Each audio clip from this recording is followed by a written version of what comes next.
everybody. Why can't you hear me? Can you hear me? Oh, yeah, you can. Sorry, I was looking at the wrong buttons. Welcome, everybody, to another Crimeland episode. I have a pretty good show lined up for you today. It's going to be kind of sad. There's some sad stories, but I think I got some funny stuff too. So we'll start with the sad stuff. We'll just do a roller coaster today. How's everybody doing today? Good, I hope. I see Erica's here, Quest Fanning.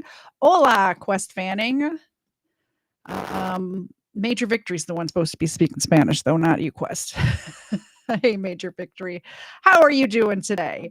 All right, so first of all, I have a Red Bull here, so let's get this cracked open. We'll crack it open and we'll get crack-a-lackin'. Oh, yeah, I've had those stars on the wall for a while. I guess normally I have the camera down there. My brother-in-law, Mr. Zed's brother, actually made those for me because he knows that I like the stars too. Why? Something feels off. I think it's because I don't have the background music on. That's what's happening. That's why it feels off. How's everybody doing? Are you having a good Sunday? I hope you are. I hope everyone's having a wonderful Sunday. Share audio. Yep, there we go. So, first stories first. Missing Texas girl. By the way, today we're going to do the drawing. I want to put this up here so I don't forget, but I'm going to wait a little bit so people can get here. So we'll do this first segment and then we'll do the drawing. So if you're here for the drawing, give it a couple minutes. People got to shuffle on in. All right. Missing Texas girl found dead in river. Starting off with a bang here. New details on suspect. This morning, new questions about whether the death of an 11-year-old girl north of Houston could have been prevented as new details emerge about the suspect. The body of Audrey Cunningham was found in a local river yesterday after a 5-day search. Police say the river is one place the suspect, Don Stephen McDougal, told authorities he had recently been. My heart aches with this news, and I express with my deepest sympathy. Tell me that guy, he looks like a criminal. Like, look at that head. This guy just looks like a criminal. My heart aches with this news, and I express with my deepest sympathies and condolences to everyone who knew, who cared for, and loved Audrey. Water levels had to be lowered so divers could reach Audrey's body. She was reported missing last Thursday after failing to catch her bus to school. Investigators say McDougal, a friend of Audrey's father who lived in a camper behind their home, promised to take her to the bus that morning, but refused to tell investigators what happened next. McDougal's criminal history includes more than a dozen arrests.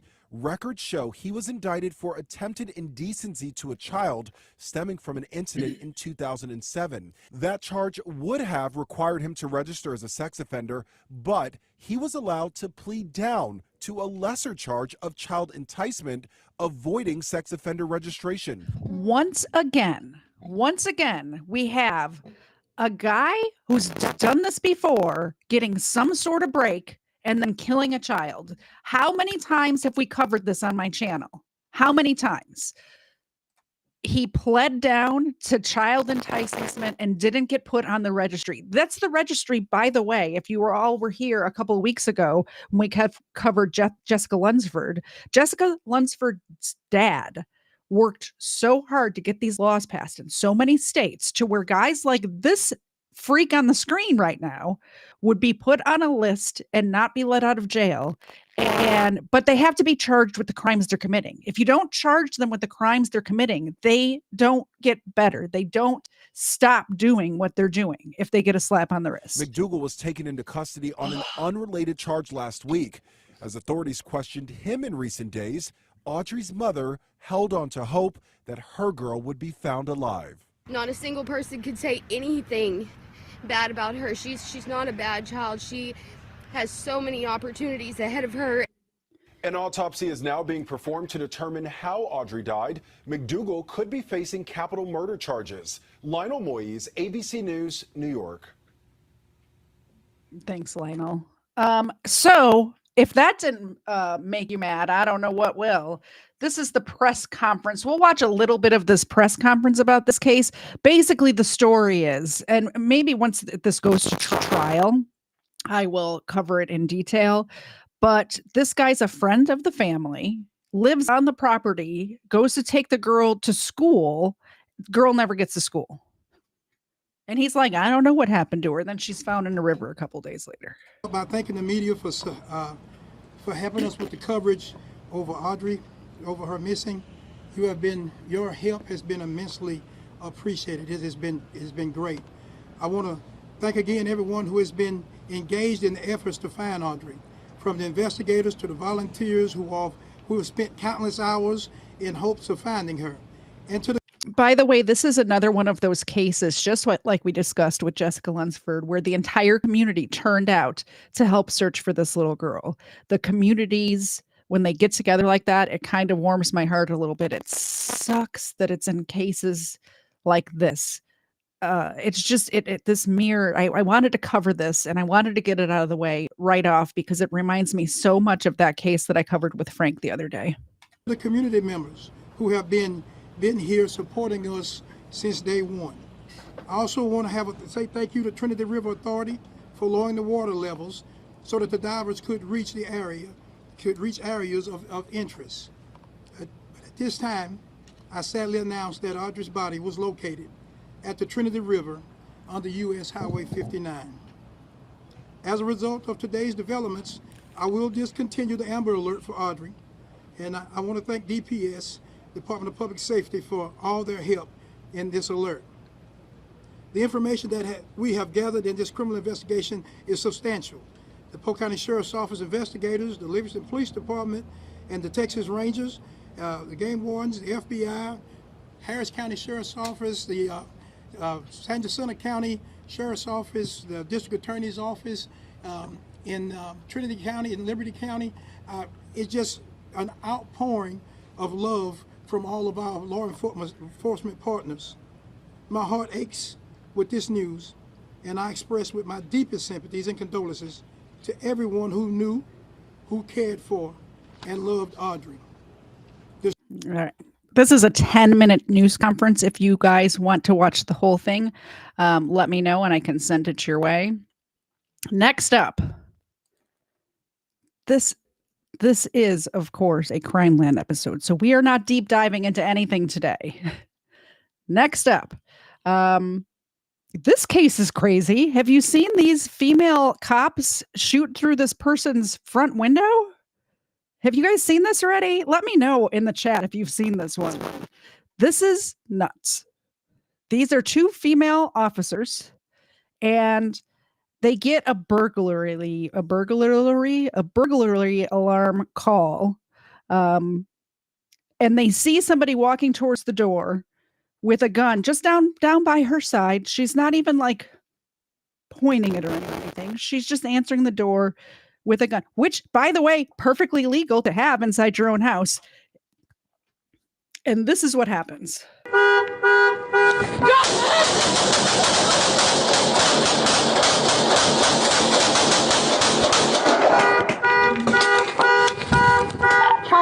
Shot fired, shot fired.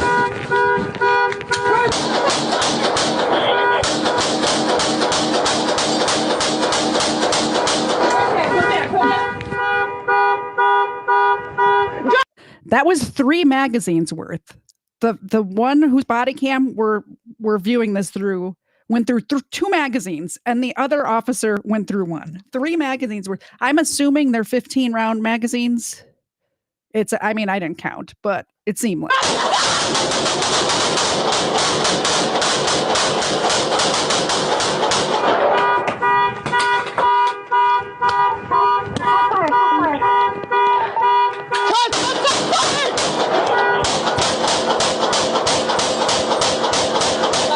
Where's that? Go down, go down. Go down. What are we doing, ladies? What are we doing here? Come on. You need to get your shit together. This is the woman who was behind that glass. She's alive and well. She's doing perfectly fine. I mean, maybe not perfectly fine because she did get, I don't know, 45 rounds pumped into her apartment. But luckily, these two lady officers did not have very good aim.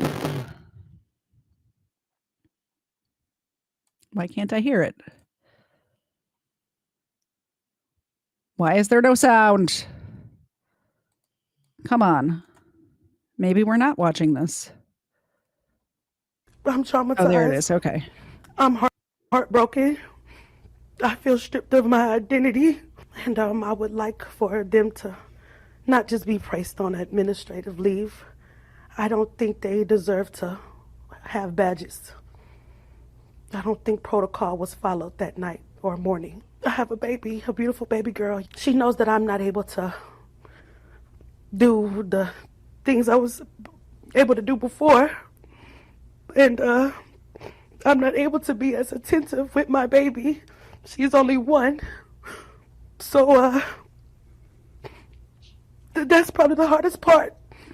I started seeing holes in the walls as I was standing there. And then I realized it was something coming through the apartment. I thought it was something outside, but it was something coming from outside to inside. I see blood, not necessarily wounds. I see blood everywhere. I know it's hard, but you speaking up really matters.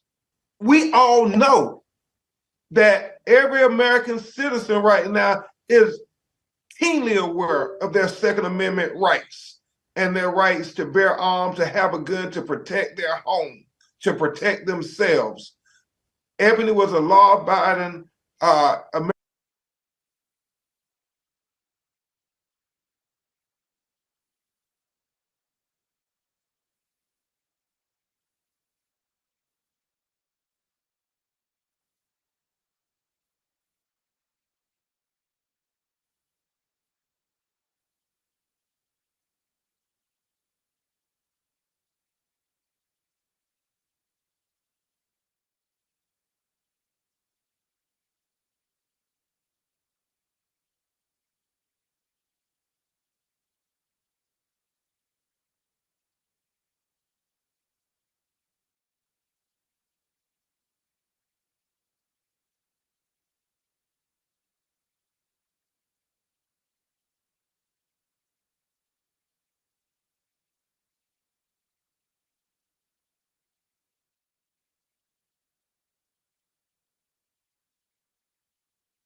Can you hear me now? Can you hear me now? My mic was not muted. My mic is not fixed, is the problem. Thank you very much to the person who texted me to let me know my mic was crackly. I thought we had fixed it, but I spent an hour with my audio expert Friday night trying to fix my crackly mic. And we thought it was fixed, and apparently it was not fixed. So I have to plug it in through it. You don't care. I think it might be the audio interface, because when I plug it directly into the computer instead of through the XLR through the audio interface, then it gets anyway, I don't know. The backup mic goes through the audio interface and it's not crackly. So I don't know what's happening. It doesn't matter. It doesn't matter. We're moving along. Thank you very much to everybody who texted me and let me know about that. I appreciate it. Okay, this video is crazy. So this let me tell you what's happening here. I saw this on Bruce Rivers' channel, I think it was. If you guys watch Bruce Rivers, you should. It's pretty good. This is the scene of a DUI crash, right? So we're at a DUI crash. These cops, they're doing their job, you know.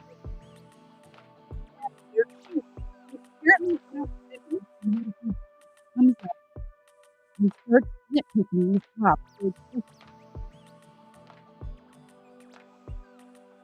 Watch.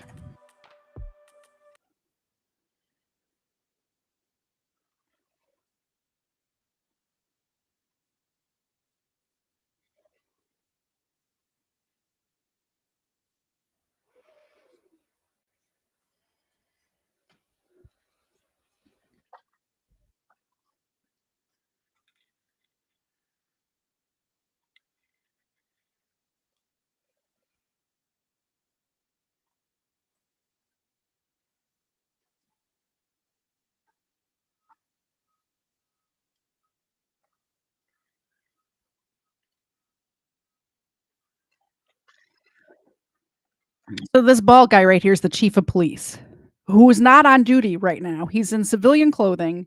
He's not on duty. He's just driving by.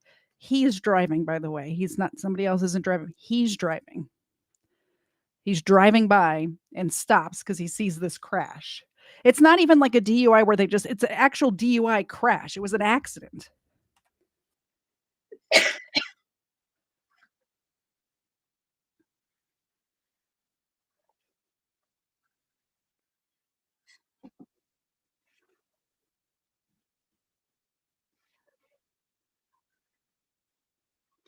So he's wearing his uniform, but the word police on the back of it has faded. It's washed off.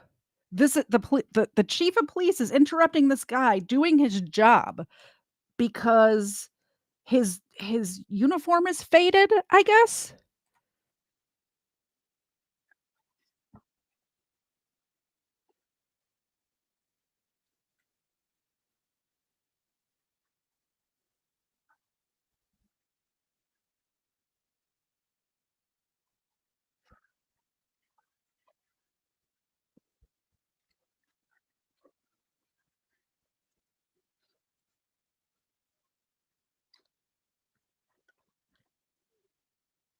I'm not sure that's the way he should have went about that, but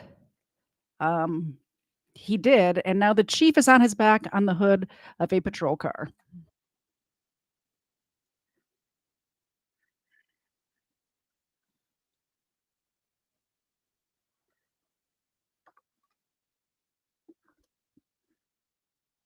Do you hear what the officer said? He says he's drunk again. So that makes me believe that this is not the first time that this has happened. Not the first time at all.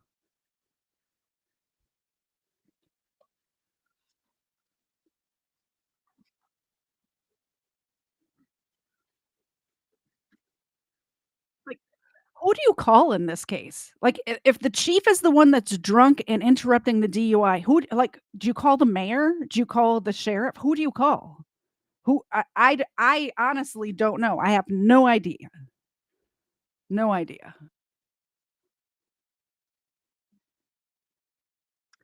What? You can't hear the video? You guys got to tell me this stuff sooner. What is happening?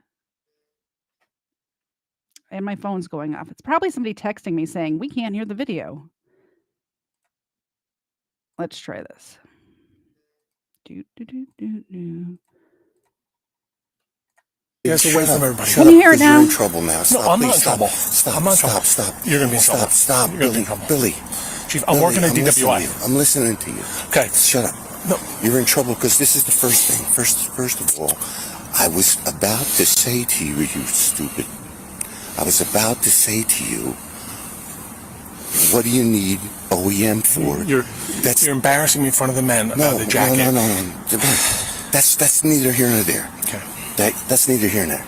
Now we got a real fucking problem, Billy. Yeah, we do. I know. We do. All right, you're gonna have to go inside. No, how about we do this? No. We go Billy, inside. Billy, you're gonna have to go inside right now with me. You're gonna have to go inside and We're in a serious collision. Billy, you're not doing anything when I'm on the scene, okay? You should know better than this, my friend. No. Listen to me. Grab me. No, I said You were come out of over line. here. You were out of line. You grabbed me. It's on video. Billy. It's on video. I'm not going to argue with it. I have a crash to work. Billy. I have a job to do. You're okay? relieved. Billy, you're relieved. Okay. You're relieved. I'll go home. No. Billy, you have to understand something. You're relieved. Billy, you're relieved. Go in the headquarters and wait for me. Yeah, so I might crash. No, Billy. You're relieved. I have Billy. officers here. Billy. Right here. They could get waffled because my car is blocking it. Billy, you're relieved. No, Chief. No, Billy. Please, Billy. Don't. You're suspended, Billy. I'm suspended? Yes. Okay. I'm suspended. I'm going home. Yes. Billy, come here. I'm going home. We can't talk. I'm suspended. No. I'm suspended. You're going to headquarters home. and you're going to wait for me there. No, I'm not. I'm suspended. I'm going home. You're going to headquarters. This cop has had it up to here with this chief. You could just tell by the way he's answering him. Like, I'm not going to the headquarters to wait for you. If I'm suspended, I'm going home. If not, I'm going to finish my job that I'm doing right here. Wait for me there. Let me work my crash. This is why I'm here. Billy. Before the part you couldn't hear, sorry about that, is after he slammed him to the car, this officer says he's drunk again. He's drunk again. So I have a feeling that this chief is drunk a lot. A lot. You're suspended. If I'm suspended, then I'm not going to wait inside. Nothing more to say. No, Billy. You have to let me explain something to you. Billy, you're suspended. Okay. All right. Billy. Yes. Right now. Okay.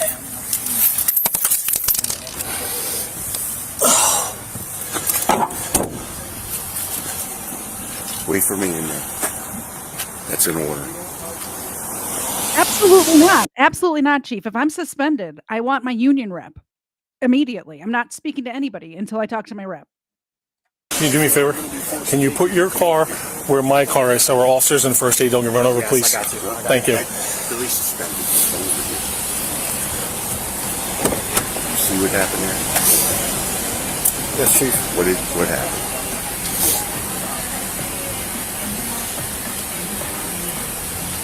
There's some type of exchange between you and Sergeant Major. Well, we're going to talk about that later. Everybody's got. So, Ron, he's suspended because the chief is drunk. And the chief was hassling him about his jacket being faded, I guess. And so the officer whose perspective we're seeing threw the chief on the hood of his patrol car. Which I agree probably warrants a suspension or something. However, this chief seems to be drunk a lot and is interfering with the scene of an accident at the moment. So, I mean, I think, I don't know who's at fault. Probably both people. Maybe the chief a little more than the officer. Billy's suspended. You really got this. What do you got here? What do you have? We're trying to figure that out, Chief. Okay. Go on, Billy.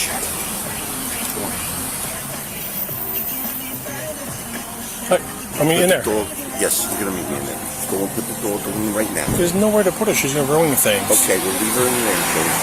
Go in. I'm going. I got people on the road. I want to make sure they're safe.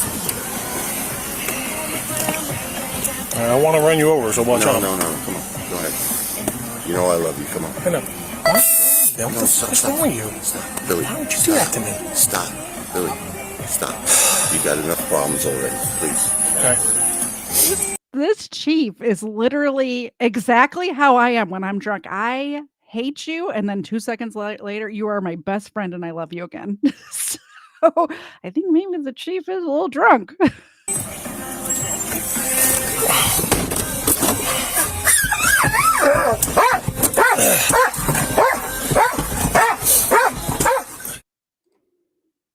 The thin blue line is BS. That is correct. Correct. So, well, we were watching that video and I was fixing my microphone. We did have a couple of donations roll on in here. First one's for March. Thank you very much. I appreciate it. How do I change this so Zena's big and I'm little? Can you still hear me? You can. I don't know what's up with the Xena mic. I tried to fix that too, but that didn't work either. So maybe I need a new tech guy. All right, Xena. You awake? Here. That's from Quest Fanning, but do a steak first. Thank you very much, ma'am. This one's from Ron. Do a touch. Thank you. Thank you both very much. I appreciate you, Ron and Quest. Thank you. Xena thanks you. I thank you. Thank you, thank you, thank you. All right. Thanks for putting up with my boomer tech. I appreciate that for sure. I really thought we had it fixed when we did all that stuff Friday, but apparently not. I don't know what's wrong with this microphone, but unless I have it plugged in a certain way, it doesn't work. And it doesn't sound as good when it's plugged in this way as when it's working properly going through the audio interface. So maybe this is as good as it gets around here. Maybe this is as good as it gets. Dramatic ring cam captures the moment this dad confessed to killing his 21-year-old son. Hello? Hello? Hello? David, talk to me. Is he alive? Is he breathing? He's not breathing. He's dead. But why, David? Why? The fighting on the way home was unbearable, and we got here, and just from one second to the next, he was going to go to the Keys. He was going to go with Jacob. He was going to fight girls. Would it be okay if girls go and sleep over? I said no, and I told him no, and I was going to go over there tonight and make sure. He says, well, all right. You know, it's not your fault, Odie. Julie heard you. Julie heard you. Julie heard you. I'm sorry. It's not your fault, Odie. Please call my brother. I Where's just your talked brother? to him. Where's your brother? Please. Where's your brother? He's gonna go to jail. Get on your knees. Get on your knees. Listen to what we're saying. Put your hands on top of your head. Put your hands on top of your head. All right. Interlock your fingers. Let's go. Hey, let's move up. She'll be passing. She'll be passing. All right. I got doors. She'll be passing. She'll got doors. I got the door. Stay right there. Right there. I got my son. Oh my God. What was in the house? No one. Just me and him. No one's in the house. No. What are you calling? What are you calling for? I shot my son. Come on, let's go. He's right there. Right. Walk right. Oh my. Where's your son? Walk right in. Walk right in. 10 feet straight in. What's your son's name? Eric. Eric. Oh my God. Imagine finding out your kid is dead through a doorbell cam. That's insane. Yeah, that doorbell cam is running through my audio interface for sure. A U.S. couple feared dead after yacht was allegedly hijacked by escaped prisoners, Caribbean officials say. San Juan, Puerto Rico. Authorities in the Eastern Caribbean said they were trying to locate two people believed to be U.S. citizens who were aboard a yacht that was hijacked by 3 escaped prisoners from Grenada. Is it Grenada or Grenada? We'll go with Grenada. The Royal Grenada Police Force said in a statement released Friday that they were working on leads that suggest the 2 occupants of the yacht might have been killed. This investigation is in its infancy.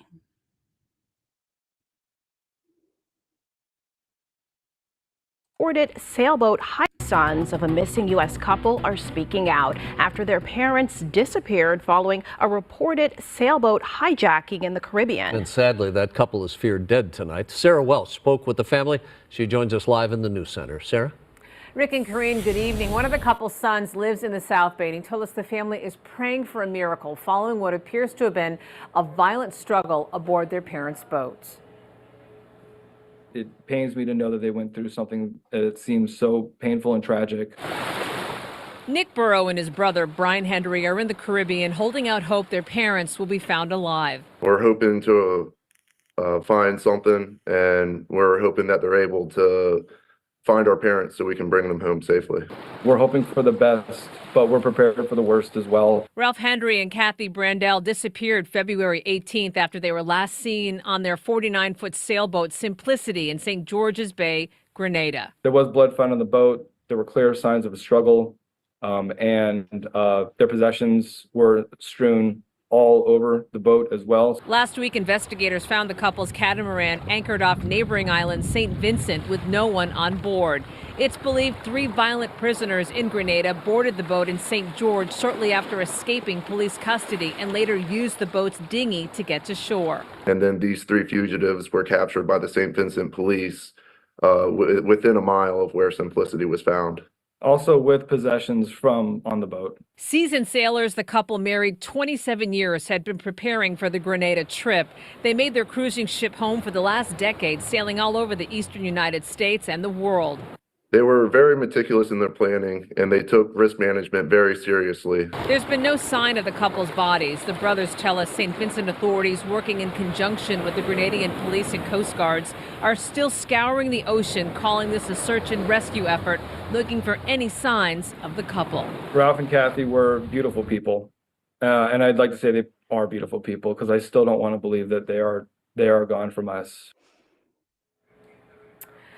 Yeah, and the brothers say they appreciate the hard work of the Caribbean investigators as well as the outpouring of support from their parents' church and the sailing community. There's a GoFundMe set up to help this family. You can find that at ktla.com.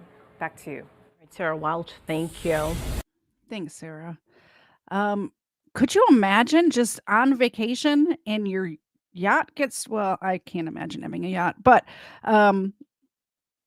it's like pirates boarding your ship, and I assume they haven't found the couple, so I assume they're in the ocean somewhere. Will wash up, maybe not. I don't know how currents work. The only thing I know about how currents work in that part of the world is I learned from watching the TV show Dexter, so I'm no expert. All right, Mr. Zed sent me this next story, and it's a crazy one, guys. I think I'm going to read this article, but this might require a deep dive on an overruled episode. Let me know as I'm going through this story if you would like me to do a deep dive into this.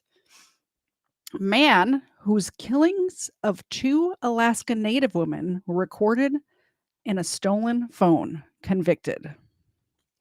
A 52-year-old South African man who was on trial in Alaska for killing 2 women was on Thursday, February 22nd, convicted, according to a report by the news agency Associated Press on Friday. A judge in Alaska's capital city of Anchorage returned a unanimous verdict against Brian Stephen Smith after deliberating for less than 2 hours. The victims were 30-year-old Kathleen Henry and 52-year-old Veronica Abuchuk. Both women were Alaska natives. Smith was found guilty on 14 charges, including first and second-degree murders, sexual assault, as well as tampering with evidence. Smith was arrested in Henry's murder after Valerie Kassler, a sex worker, stole his mobile phone from his truck and discovered the footage of the 30-year-old's killing in 2019. Prosecutors said on Thursday that Kassler copied the footage to a memory card and ultimately turned it over to the police. She became a key witness during the trial in Anchorage. Henry's murder happened in September of 2019 in a room in a Marriott hotel. The memory card contained 39 images and 12 videos. Speaking about the videos during the closing argument on Thursday, Anchorage Deputy District Attorney Heather Nobiraga said, "You saw the defendant repeatedly strangle Kathleen Henry. You saw him step on her throat. You saw him step on her stomach. You see him fondle her, pinch her breasts. You see him poke her in the eyes several times," Nobiraga said, or added. Henry's remains were discovered along railroad tracks near the Seward Highway by 2 railroad employees in October of 2019.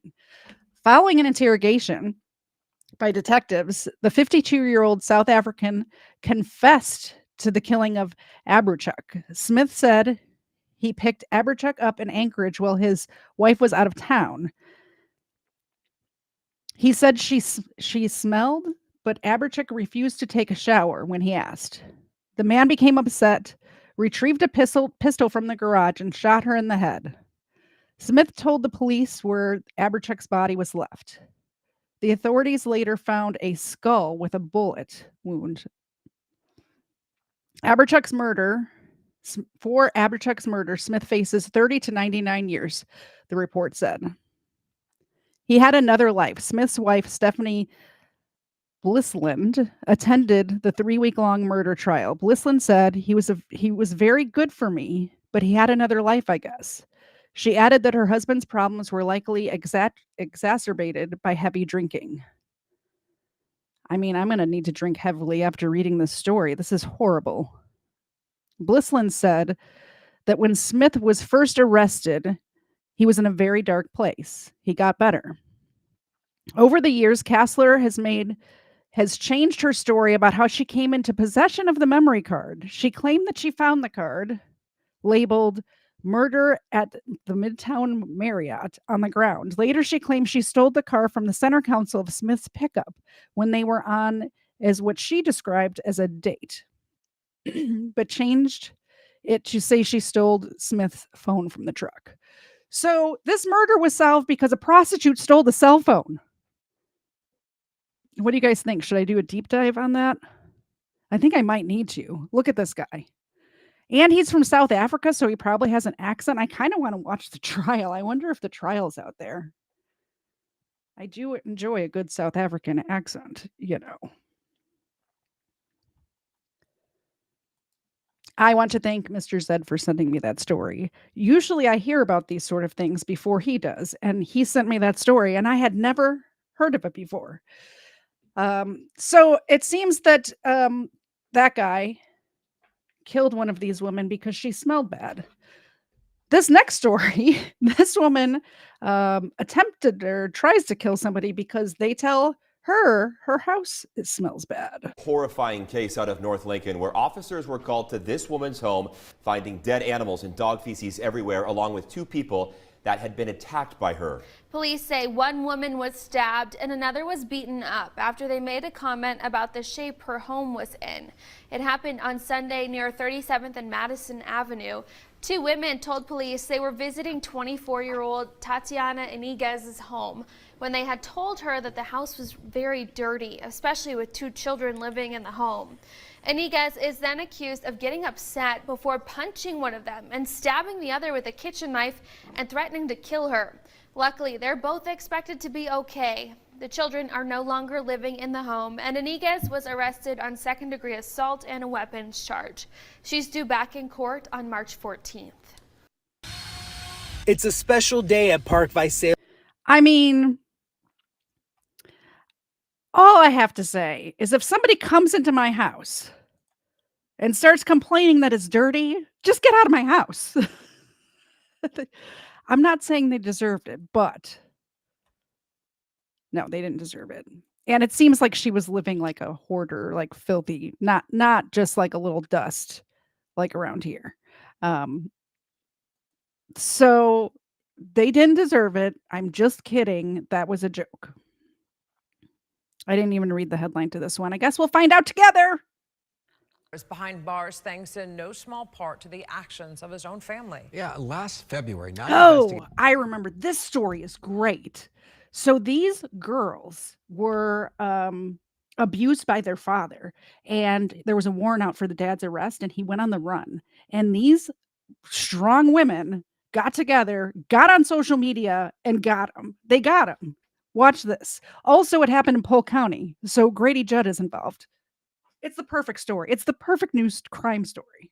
Gates first told you about one woman's quest to bring her own father to justice. And last night, deputies found that man hiding in a shed in Lakeland. Channel 9's Nick Pampantonis is live outside the Polk County Sheriff's Office. Nick, this is the culmination of months of work online and in person. It's been 450 days of waiting for the family. They went viral on TikTok. They spoke to us a year ago. They went on national TV, all thanks to one brave child coming forward. We got him. It's one of the happiest days of the Albaron family's life, beaming after. In case you're wondering, the one girl is blurred out because she is under the age of 18. The other 4 are over the age of 18 and consented, obviously, to be on camera. Learning Davy Almiron was finally behind bars. She's screaming, she's crying. We're like so relieved that my father's off of the street. On that one charge, do you want the public defender? No, Your Honor. Deputies arrested Almiron just before midnight on child molestation charges. Grady for finding our father. We're very happy and we're so thankful. Polk County Sheriff Grady Judd said when they found Almiron hiding in a Lakeland shed, he gave a fake name. But he admitted that he was looking for the opportunity to break and run from us until he saw the dog. We had our high days and we had our low days, you know, but we just kept pushing through them. The Almiron family spent more than a year tracking him, uploading viral TikToks, always nipping at his heels but never quite getting him. Last week, he was featured on a national crime show. Daughter Anna said the tips began pouring in, including someone who said Almiron's cell phone was sharing its location. I just appreciate everybody for the part they played in this. It took millions of people to get him. People that didn't even know us. Judd wouldn't confirm the exact details of the investigation, but said victims should feel empowered to speak out. We can't make things better for your family if we don't know about it. Those TikTok videos actually inspired other victims to come forward as well. I did ask the daughters how they will feel about facing their dad in court once he does get extradited back to Osceola County. Their answer was everything. I'll show it to you coming up on Eyewitness News at 6 o'clock. Live in Polk County, Nick Papantonis, Channel 9 Eyewitness News. Your legs active. So that's a happy ending. Like that. Woman missing for 7 years rescued from Ink Star Motel. MSP say. I think this is in Michigan, so I'm guessing that's the Michigan State Police. Let's find out what happened here. A woman who'd been missing for about 7 years was rescued by Michigan State Police Monday. The woman, who was in her 30s, was found at an Ink Star motel room after her family reported her location to the police. MSP 2nd District posted on social media. The caller said that her stepdaughter, who had been missing since 2017, contacted her and was currently being held against her will at a motel in Ink Star, according to MSP. The motel was Evergreen Motel on Michigan Avenue. Detectives and troopers from the Metro South Post responded to the motel and heard someone screaming and crying in one of the rooms. Lieutenant Mike Shaw said they forcefully entered the room and rescued the woman. State police transported the victim to Beaumont Dearborn to be evaluated by doctors and interviewed by detectives. She was also reunited with her family and provided resources to recover. Another happy story, happy ending. A suspect was identified and investigators seized drugs, cell phones, and a firearm from the motel room, MSP reported. They are still investigating the matter to determine if human trafficking was involved. I assume it was, but they're investigating. We'll let you know. An 83-year-old arrested for bank robbery in Chicago on Valentine's Day. What a lovely Valentine.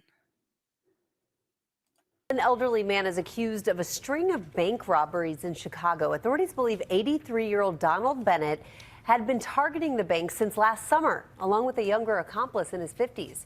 And the final heist was last week. Bennett was convicted of robbing multiple banks back in 1989. He was released in 2020 after serving more than 30 years in prison, and police say that is where he met his alleged accomplice. So it sounds like an elderly man is accused of a string of bank robberies in Chicago. Authorities believe he was robbing banks, got locked up for 30 years, and went right back to robbing banks. All right. Detroit lunch break. This is a short one, but I'm going to rant about it afterwards, and then we'll do the drawing. This is the last one before the drawing. 11 a.m., lunchtime at Chrysler's Trenton Engine Plant. And these guys have been working hard. Safety goggles, check. High visibility work vest, check. Lighter and pipe, check. But not everyone is smoking at this park just a mile from the plant. This guy's having a healthy lunch of chips and beer. And while this behavior during your break is against Chrysler's policy, these guys aren't so reckless as to do it in a public. Hey guys, hate to be a buzzkill, but shouldn't you guys be building cars? Don't you guys work out at the Chrysler factory? You know, the government spent a lot of money bailing you guys out, and you coming out here on your lunch break. Leave these guys alone. They work a difficult job, right? They're probably working on an assembly line where they're just like inspecting something, putting it down, inspecting something, putting it down, like this, or pushing buttons that works robots that make these cars. Let them have their lunch break. Like if the cops come and bust them for, I don't know if weed is legal in Michigan or not, but let the cops do that. Why is the news getting involved? These poor guys just trying to have a beer and a smoke on their lunch break. And it looked like they were in a forest preserve or a park or something. Just leave them alone. What are we doing? Leave them alone. They have a tough job. They have a tough job. All right. So I told you guys that I was going to create a notebook to be this month's prize for the drawing it's the first episode of March, so we're going to do the drawing from the February entries. Not only did I create that notebook, but I organized the website. So katiez.com, go to katiez.com for any of this stuff, but it's all organized now. So if you want overruled stuff, you can get the overruled stuff here. If you want Steven's stuff, his stuff has its own tab now. You can get all of his merchandise right there. Crimeland, the True Crime with Xena collection. If you need to get a pet bandana, it's there.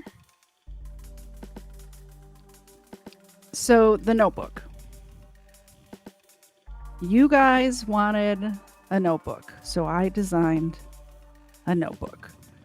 This is not my How to Get Away with Crime notebook. It's not my How to Get Away with Crime notebook. So this is the prize this month. It is a lined notebook, hardcover. You can make all your notes of how you're not going to get away with crimes. It says not right there. It says not. By the way, you can use discount code KT5 for 5% off of anything on this website. I did a little redesigns of some of the sweatshirts as well. So, as opposed to this one, which I was just wearing, who had, it's got the big, I made it small on the chest there. And this one has the overruled on the back and on the front.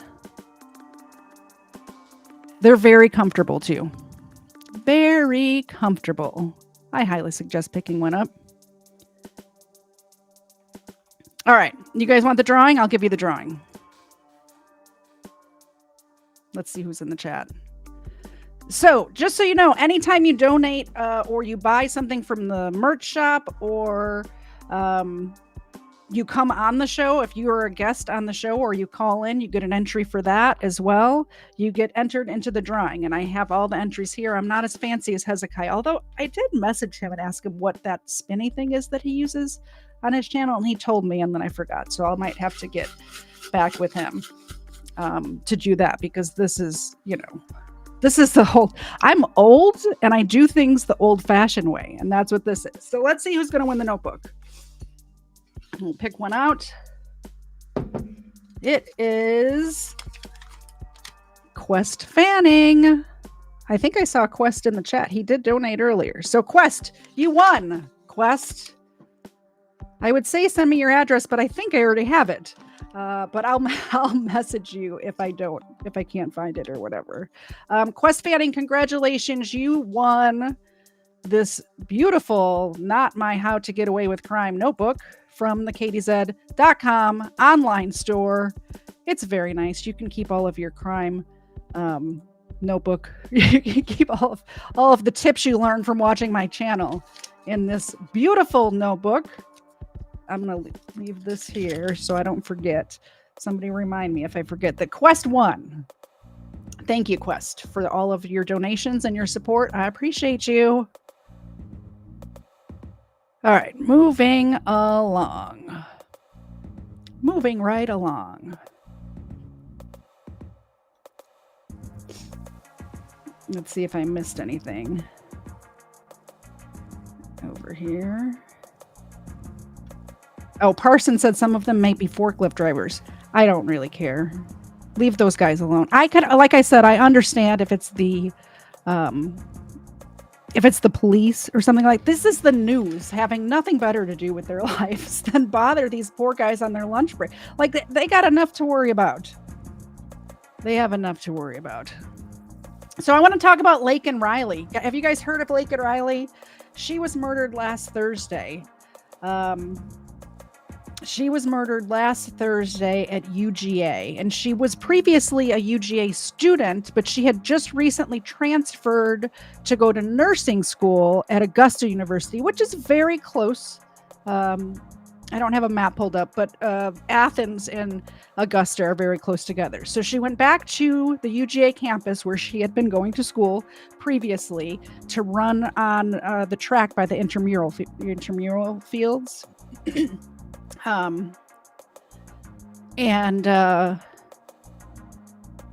A gentleman, I use that term very loosely, grabbed her and drug her off the jogging track. She had tried to call 911. He prevented her from dialing the phone. And that's where we're at. She fought back and he bashed her over the head with something. People are speculating that it was probably a rock of some sort, a stone or a rock, because it was with such force that in the affidavit, it says her skull was disfigured.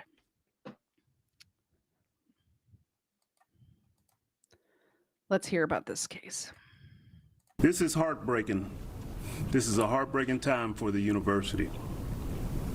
I could not disclose Laken's name last night during the news conference, as last night the family had not been notified. But I'm here to share that we have a suspect in custody for Laken's murder. We are obtaining arrest warrants for Jose Antonio Ibarra, 26 years of age. He lives here in Athens, but is not a U.S. citizen.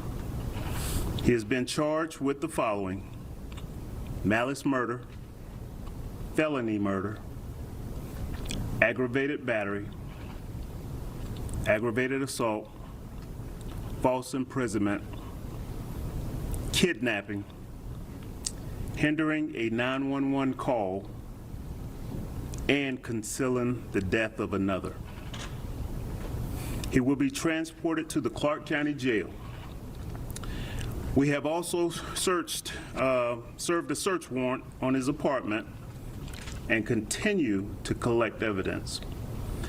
There are no indications of a continuing threat to the community related to this case at this time.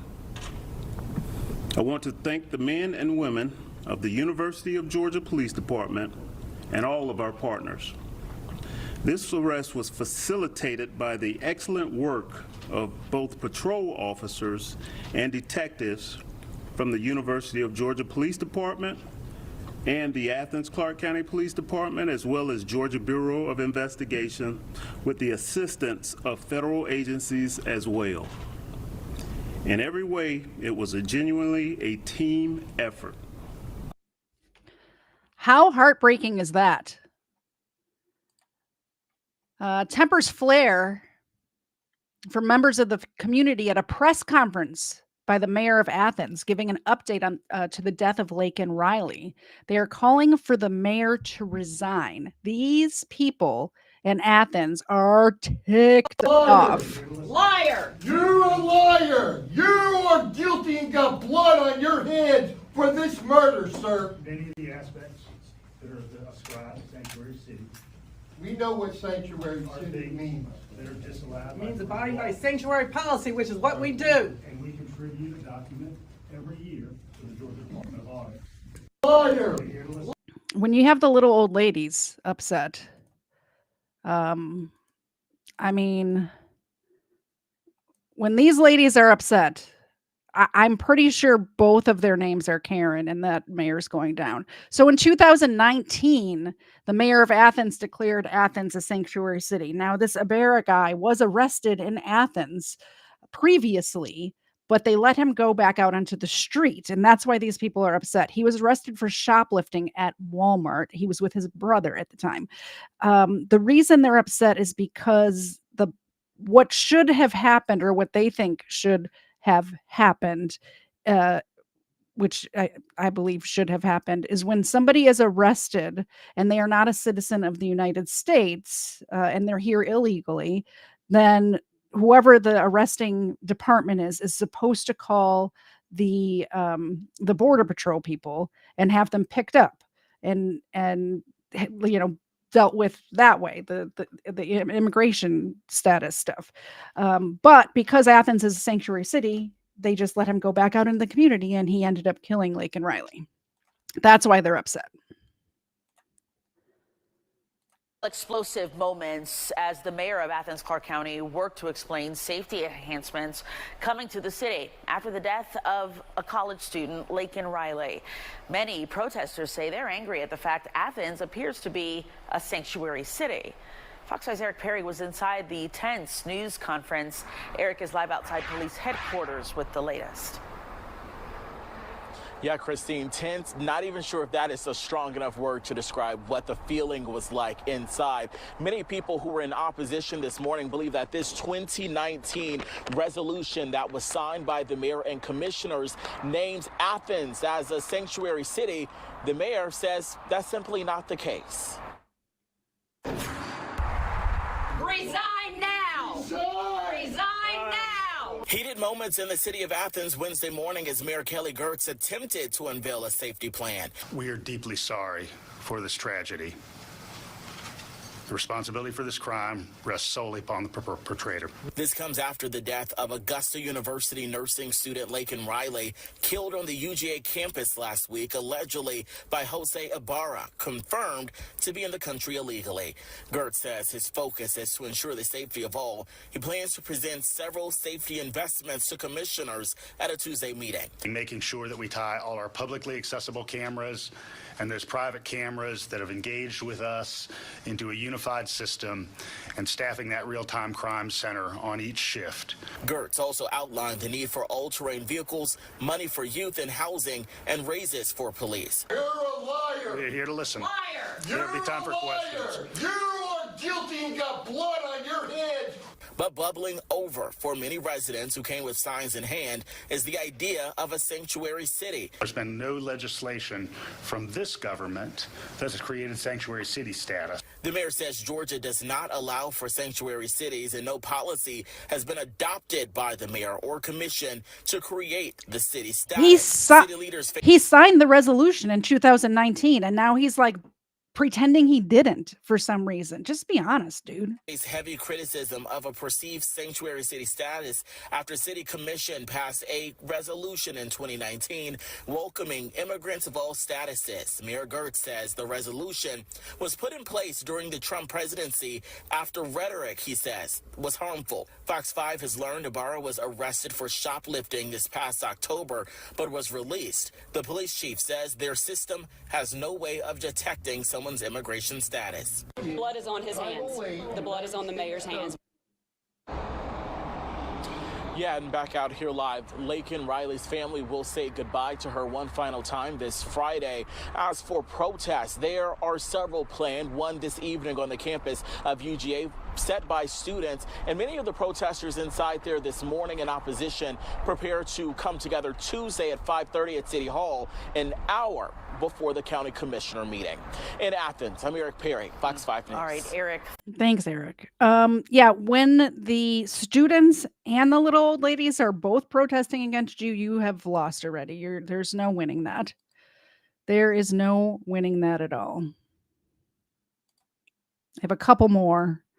One of the things that I found out in this case is that, well, a couple of things. First of all, Ibarra came here with a woman who was not his wife, but they did get married because he was trying to, apparently the way it works is they don't want to let single males in. So we had the sham marriage to this woman who has spoken out since then, saying, no, we weren't really married. We were just married on paper so we could get into the country. So that was a thing. And then the other thing is that his brother, who was also here illegally, got a job at the University of Georgia for a few months, and then with some sort of fake paperwork or something like that. And then the University of Georgia figured that out and fired him. So that may be one of the reasons why he was familiar with the campus or why he was there at all. I'm not sure. Like, this is all speculation. Allegedly, he's not been convicted of anything, obviously. But there'd be no other reason for him to be on the campus. But UGA hired his brother, who was, like I said, also an illegal immigrant. With us, I'm Wendy Corona. And I'm George Estevez. Let's get right to the latest on this breaking news. The man, Laken Riley, could be booked into the Clark County Jail at any minute. They arrested Jose Ibarra tonight and tell us he didn't know Riley and that it was just a crime of opportunity. Today, we learned the name of that victim. We know she is Laken Riley. She's a Cherokee County native who her old school superintendent called a shining light. Classes at UGA will resume on Monday. They were canceled today and this weekend. Riley Sorority is hosting a vigil for her Monday afternoon. We do have live Team 2 coverage tonight from Athens, starting with Channel 2's Courtney Francisco. Courtney, you're standing by where investigators have been searching that suspect's apartment for hours now. Yes, Wendy, and police say Jose Ibarra lived in the first floor of this apartment building that you see right here where police are standing guard. This complex still crawling with investigators at this hour. This is where police arrested Ibarra this afternoon. And just hours ago, we learned what led them here, why they think he's the killer, and how they think he did it. Past dark, police pulled evidence from Jose Ibarra's apartment. I think it's really opened our eyes. University of Georgia students showed up at a press conference Friday night to hear the latest themselves, and they learned lead investigators believe Ibarra randomly chose to kill Laken Riley. He did not know her at all. I think this was a crime of opportunity. She was 22, a nursing student. He is 26, from Venezuela. He did not attend school at the University of Georgia. This was an individual who woke up with bad intentions on that day. This was just a crime of opportunity, no motive. UGA Police Chief Jeff Clark says his team started investigating the crime just after 12 noon Thursday, after Riley's friend reported her missing, said she left for a jog around UGA's intramural fields and never came back. 30 minutes later, police say an officer found her in the woods, beaten unconscious. Efforts to revive her did not work. Fast forward 24 hours Friday, federal, state, and city investigators were searching a unit at this apartment complex less than 2 miles from the crime scene on UGA's campus. That's where they found Ibarra. The evidence suggests that this was a solo act. We took 3 or 4 people in custody. However, we're only going to arrest 1. Police say campus security cameras helped confirm he was the killer. I think we definitely need to be more aware, like walking together. Students did leave together after hearing the update, saying they're changed forever. Just like a wave of sadness, and I for sure think everyone's going to be more cautious. Ibarra faces several charges, including murder, kidnapping, hindering a 911 call, and concealing the death of another. Reporting live in Athens, Courtney Francisco, WSB Tonight. It's quite something, too, seeing all the students there, Courtney, now just using that buddy system even more, looking out for one another. Thank you. Against Alec Baldwin for his role. No, we're not talking about Alec Baldwin tonight. So some people were upset because there's news media outlets, and it sounds like they're blaming Laken for being alone or for jogging on a secluded trail. You saw the trail was a wooded area. Things like that. And I understand, but it's not Laken's fault. She should be able to do those things. However, if you are a young woman, do not be alone in a wooded area. It's not because of illegal immigrations or anything like that. It's because there's evil people in this world. We cover it every day on my channel. There's evil in this world, and you need to protect yourself. You need to have if you're going to jog alone, have in your hand a pepper spray or something along those lines. Be trained how to fight. She did try to fight back, and he overpowered her. You saw how much bigger he was than her. He was a large 26-year-old man. She was a young, petite woman. You need to be careful. You need to protect yourself. You need to be aware. It seems like she was doing all the correct things. I do not blame her at all. She was jogging. I mean, except for being alone and not, I don't know if she had weapons or whatever, but she was aware of her surroundings. She did see him lurking behind her. She did try to call the police, but it was too late. She tried to call 911. One of the charges is preventing a 911 or preventing a call to emergency services, something along those lines. So she was trying to call 911. This is not Laken's fault, but let's learn from it and be safe out there. Anyway. Suspect charged in the killing of nursing student Laken Riley on the University of Georgia's campus, ordered to remain behind bars. The 26-year-old going before a judge on murder, aggravated assault, and kidnapping charges, and what authorities call the first homicide at UGA in nearly 30 years. This court is not authorized under Georgia law to set bond in light of these charges. We're also asserting his rights under the Fifth Amendment to remain silent. Riley disappeared Thursday, her friends calling police after the former high school cross-country star never came back from her morning run. Officers finding her body hours later near the running trail. This one just hits so close to home for me because I live in North Georgia. She is from North Georgia and went to school in Eastern Georgia. And I'm alone. I'm not, maybe not alone. I'm usually have Zena or my husband with me, but I'm out in these woods I'm in these woods all the time. I love being in nature. I love being out in the forest. So it just, this one really gets me when they showed this path next to the lake here. It looks beautiful. I would love to be walking or running there. I would love to. Never came back from her morning run. Looks beautiful. Officers finding her body hours later near the running trails at UGA, where she used to go to school. Police say security camera footage, along with community tips, led them to Ibarra. Investigations suggest that they had no relationship. He did not know her at all. I think this was a crime of opportunity. And this morning, new questions surrounding Ibarra's immigration status. Police revealing Ibarra is a non-U.S. resident from Venezuela. It comes as Ibarra's brother Diego, who authorities say is undocumented, faces separate charges of his own. According to court documents, police approached Diego Ibarra because he matched the description of a homicide suspect. And when asked for ID, they say he presented a fraudulent green card. Meanwhile, a heartbroken community honoring Laken Riley, her nearby college, Augusta University, describing her as a promising future nurse. Her sister writing on Instagram, "This isn't fair, and I will never understand it. I will miss and love you forever, Laken." It's just so sad. So they did have her funeral in Woodstock, Georgia, on Friday, and here's a little coverage of that. Friends gathered in Woodstock today to say their final goodbyes to Laken Riley. She was murdered as she ran on UGA's campus last week. Fox 5's Kim Leffler joins us from Woodstock City Church with more on how she's being remembered. Well, that service this afternoon was private, so cameras were not allowed inside, but it was clear to see how much Laken Riley was loved. The parking lot here was filled as community members came together to honor a young life gone far too soon.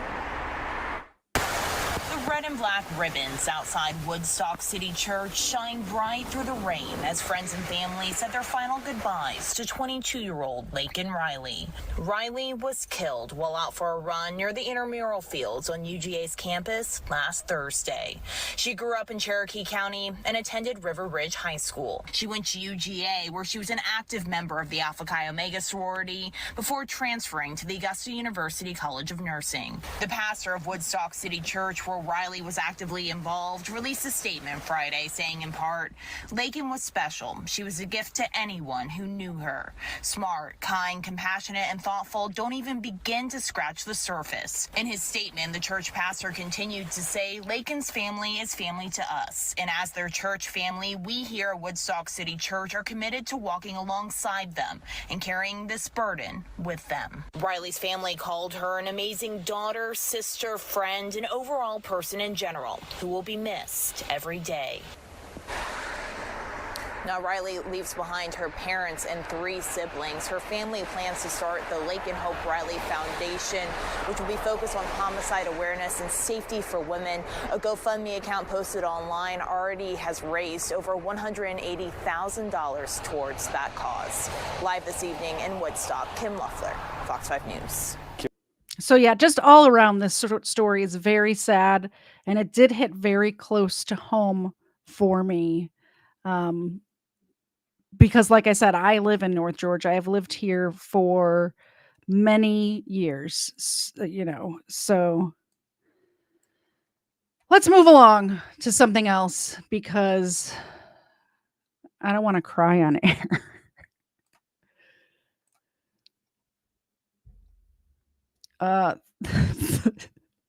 Moving right along, many such cases. Thug pistol whips and robs a man at a Houston gas station. Gets deleted by an armed citizen. Good evening to you. I'm Tom Ziska. I'm glad I could share some good news with you guys too. Glad to have you with us. We begin with a man who was shot and killed while trying to rob someone at a gas station in Northwest Houston. Fox 26's Jade Fleury is live in the newsroom tonight with details. Jade, what do you know? Tom, officers say the robber walked up to a man while he was pumping gas, pistol whipped him, took his wallet, and then ran away. That's when a bystander who witnessed the whole thing pulled out a gun and shot the suspected robber. Surveillance video shows the moment a robbery suspect approaches a man and assaults him, demanding his belongings. A bystander who saw the assault unfold shot the robber multiple times before taking off. Dang. The suspect was pronounced dead at the hospital. I was just outside in front of my apartments, outside smoking a cigarette, and I heard like 2 gunshots go off. Some people in the area say the bystander had a valid reason to shoot the person accused of robbery, calling him a good Samaritan. Do you think this guy was justified in shooting the robber? Yes. Yeah, I think he was justified. I would justify him. We need more people like that out here, more people to protect us out here like that. Hell yeah, it's justified because he trying to protect the society. He helping people. He ain't doing nothing wrong. While others believe the shooting... I think this is my favorite guy of today's episode right here. Protect us out here like that. Hell yeah, it's justified because he trying to protect the society. He helping people. He ain't doing nothing wrong. While others believe the shooting should have never happened. I can't judge that man. Was he wrong? Probably. Most Well, you have a septum piercing, so I don't really care what you think. likely, he absolutely was. There are even conflicting views on whether the shooter should have remained at the scene. When I seen and heard that he took off after he shot him, I didn't want him to get in no trouble. He's just trying to protect the citizen. Police say the man that shot the robbery suspect is wanted for questioning. So far, no arrests have been made. Reporting from the newsroom, Jade Fleury, Fox 26 News.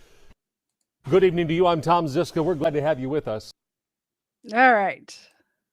Next up, man holding a machete to woman's neck in Miami gets blasted by cops. What can we do to help you, Edwin? Edwin. No. Edwin. Hey, Tom. I don't know. I think Horatius, it's a VidMax video, so I'm assuming Horatius put this in here. I don't know what's going to happen here. I don't watch these ahead of times, guys. I don't watch them ahead of time. They're coming in. They're not going to open up the door. They're not going to open up the door. That's what I'm saying. Edwin, put the machete down, man. Let's talk. Hey, let's talk. We're just talking, man. We're just talking. Please put the machete down. Edwin, put the machete down. Put the machete down. Put the machete down, Edwin. Put the machete down. You're hurting her. Put the machete down. No one has to be hurt here. No one has to get hurt. Put the machete down. What seems to be the problem? What seems to be the problem? afraid. He afraid. Edwin, Edwin, everything's okay, man. I need for you to relax. There's no, hey, listen, don't get hyped up. Calm down. Calm down. Relax. Relax. Relax. Relax. There you go. Just relax, man. Relax. It's all good. Just relax. We gonna get this worked out. Everything's gonna be just fine. Just relax. Okay, let her go, and then we'll talk about it. Just relax. Come on, let her go. Hey, let her. Hey. No. Okay, let her go. I want her to pull her back, man. They're coming. Look. You need to let her go, okay? Calm down. Let her go. My son about to go. No. Calm down. Hey, Edwin, stop. Yep, that happened. Let's move on to the next story. Moving on. Let's pull up a couple of these.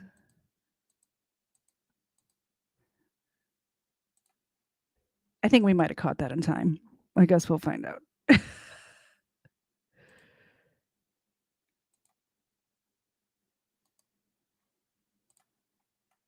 Mother of student stabbed 14 times sues Henry County school administrators. A spokesperson for Ernst Concrete said the extent of the company's involvement was supplying 2 loads of concrete for the roadway surrounding the training center project. Their statement said this: Ernst Concrete is not the concrete foundation. What does this have for to the Atlanta? This does not have anything to do with this story. What the heck? All right. 9 months after a brutal stabbing at Henry County Middle School, attorneys representing the student who was injured and her mother have filed a multi-million-dollar lawsuit against school officials. The lawsuit, which was filed Wednesday, accuses 4 Ola Middle School administrators of negligence. Attorneys for Ashley Wilson said negligence resulted in her daughter being stabbed at least 14 times on March 15th. My child was attacked because they weren't able to do what they were supposed to do, Wilson told Fox 5. I want justice for my daughter, but I also want them to be held accountable so this doesn't happen to anyone else's kid. Wilson recalled the gut-wrenching sight of more than a dozen wounds covering her daughter's body. Like, everything just left me because I didn't know what was going on. I didn't know why my kid was covered in blood, she said. Authorities said it all started when a student with a sharp object approached the girl who was walking to her gym class. From there, a fight led to the stabbing. That student was later arrested and charged. The complaint goes on to state that school resource officer notified administrators about the student in possession of that weapon the day before the attack. I was trying to figure out why the school would be held accountable. But apparently, if they were notified this kid had a weapon the day before, and then the next day this happens to your daughter, I totally get the lawsuit now. The administrators did nothing. No investigation, no administrative search, did not notify parents. Wilson's attorney, Andrew Gould, told Fox 5. He said that by not investigating that report of a threat, school officials violated school policy. Once they were notified about the dangerous weapon being on campus, they're supposed to act. But they didn't. And that's why we brought the lawsuit against administrators, Gould said. State law grants immunity to school districts, but that immunity doesn't always cover school employees. Wilson's attorneys are seeking $3 million in damages, which includes coverage of her daughter's medical bills. In response to a request for comment about the lawsuit, a school spokesperson said, Henry County Schools does not comment on open legal matters. Fox 5 reached out to school officials to ask about the employment status of those 4 administrators named in the complaint, and we are still waiting to hear back. That's a horrible story. This says 2 men rob victim of watch at shop on Melrose. All right. Hollywood police say this is This brutal attack caught on camera in West Hollywood. Police say this is because of a watch. The victim was followed into a business on Melrose Avenue by two people who demanded his wristwatch. When he refused, they pistol whipped him and beat him until the two attackers were able to violently wrench that watch from his hand. Everyone, including the victim, left before police could get there. One of the suspected attackers was caught in Moreno Valley, but police are still looking for the other attacker. They'd also like to speak with the victim. This brutal attack. The victim left too. I hear Ava trying to get in. Do you guys want to see Ava this afternoon? Let me know in the chat. I hear her knocking on the door over there.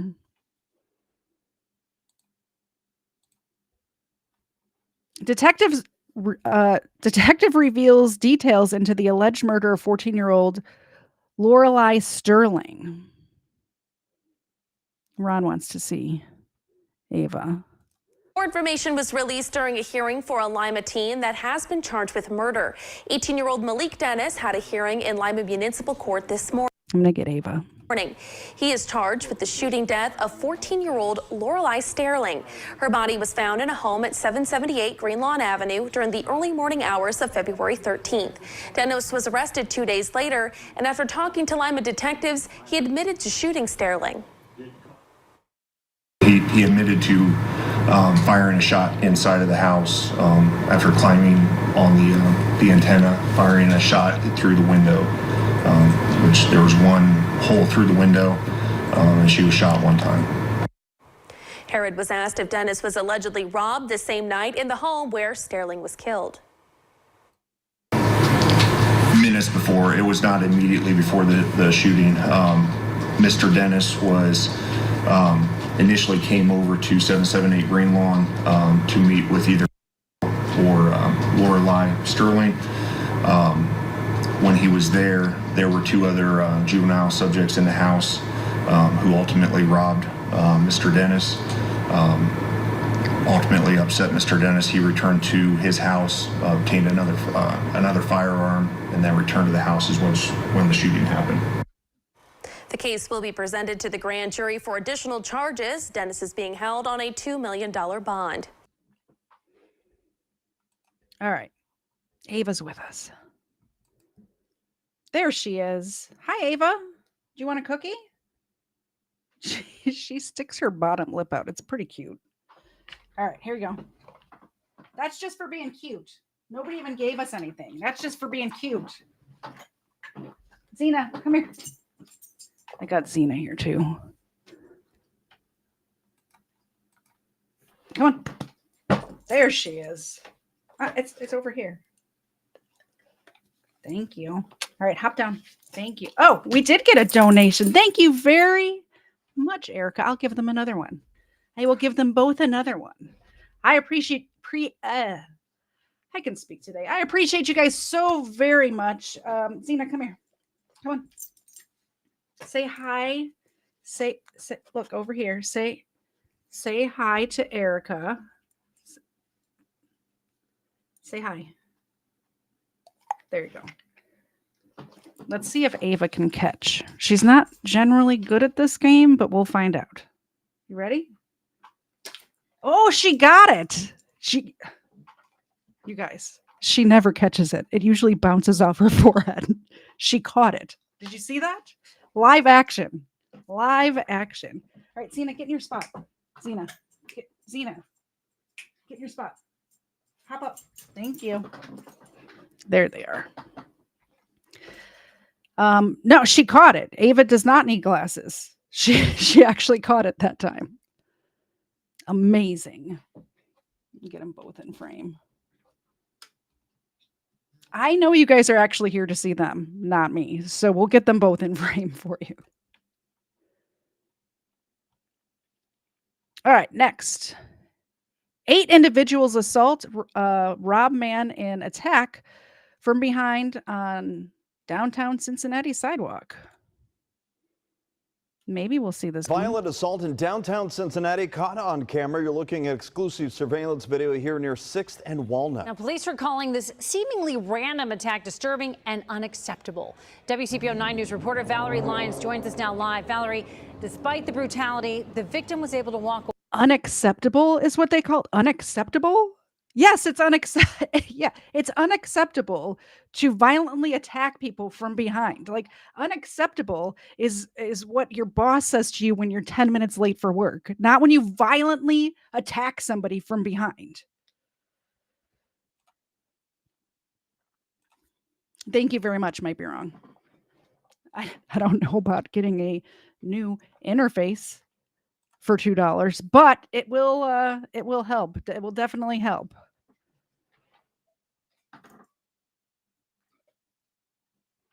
Thank you. I appreciate it. I might take my audio guy's coming to my house in a couple of weeks. We might have to take him to Micro Center and see what we need to do to fix this situation. With the flashy camera on the dogs and my mic not working. It's all going downhill over here on the KDZ channel. It's all going downhill. Tanya, CPD tells me this victim took punches and kicks for 23 seconds. But despite all that, he only had minor injuries. And this all happened right here near Fountain Square and busy restaurants. A cry for help as a brutal assault comes out of nowhere. And by that man screaming help like that, that just blew my mind. And it's all caught on camera. It happened around 8 o'clock Tuesday night. A man walks down 6th Street near Ruth Lyons Lane when suddenly a group of 8, some of them teens, run out of the Fountain Square alley. A hard punch to the back of the head, then it's a free-for-all from there. They need to get their kids, period. Get them kids. Janae Tucker is shocked and angry. The assault happened in front of the restaurant she works at. It'd be a lot of kids in a little walkway over there, so I could pretty much see this going on. And they just running up on him and doing what they doing to him. Like, that's just crazy. The brutal attack lasts nearly half a minute. Each of the assailants kicking and punching the man while he's down.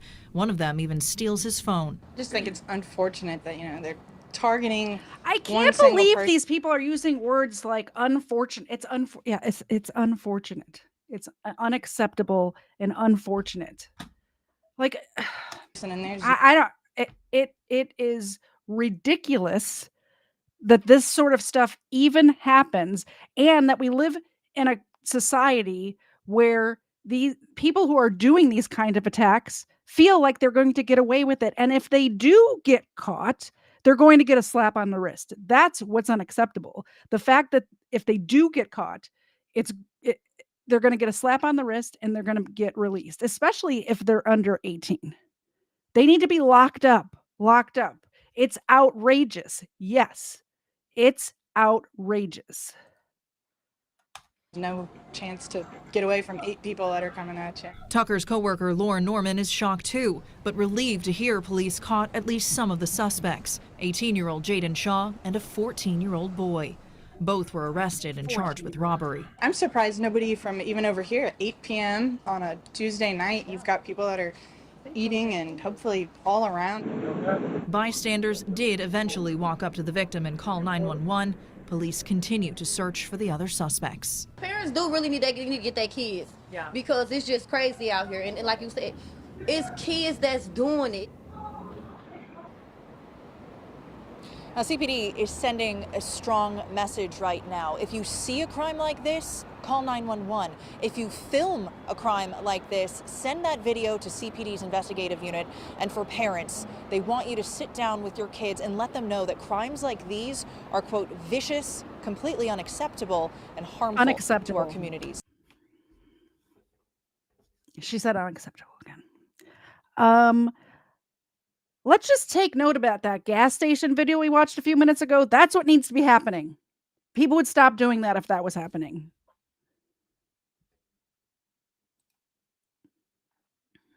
Case of man beaten for 79 minutes outside St. Petersburg bar ends with a verdict.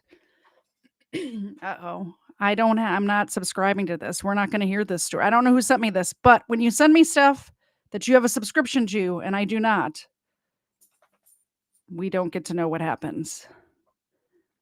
Except for the headline. There was a verdict in this case of a guy getting beaten. Ohio cop shoots woman through her windshield as she tries to run him over. We've said this before over here. Your vehicle is a weapon. If you are trying to run a police officer over, you are going to get shot. That's the way it works. Them's the rules. Here he comes.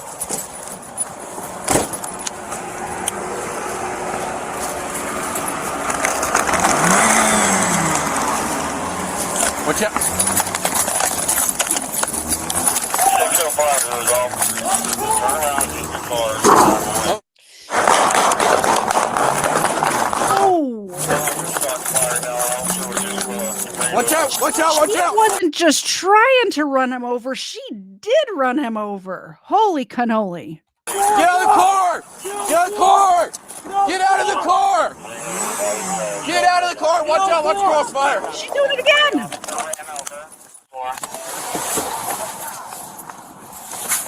Holy cow.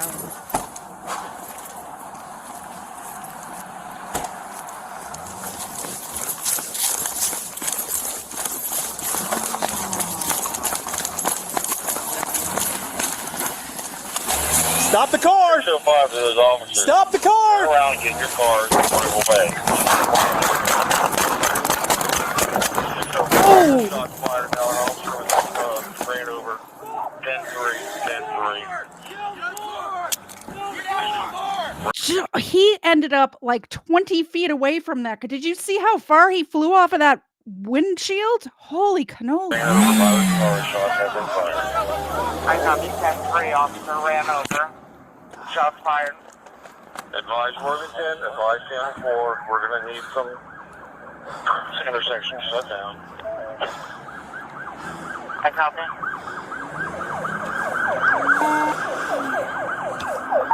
S18, I need a medic, please.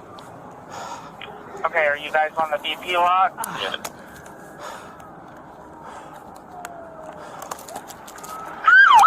Clear lot. Shut down.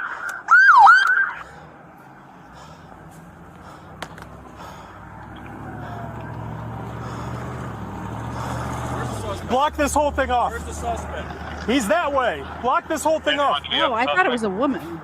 Apparently it's a guy. He fled. And the blue Toyota Corolla, man. Have eyes on the vehicle. It's the blue Toyota Corolla with gunshot holes through the windshield. You can't miss it. And the dent on the front hood, about the size of my body. Go get him or her. I am not even sure at this point. Yeah. One of the sergeants here is saying he fled eastbound in the blue Corolla. We gotta block this whole thing.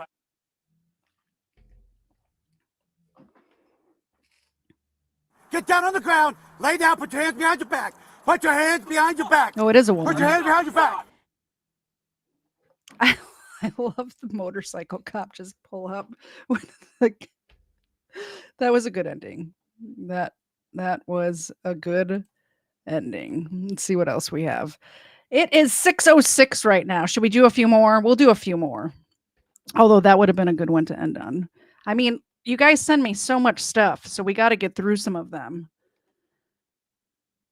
We definitely got to get through some of them.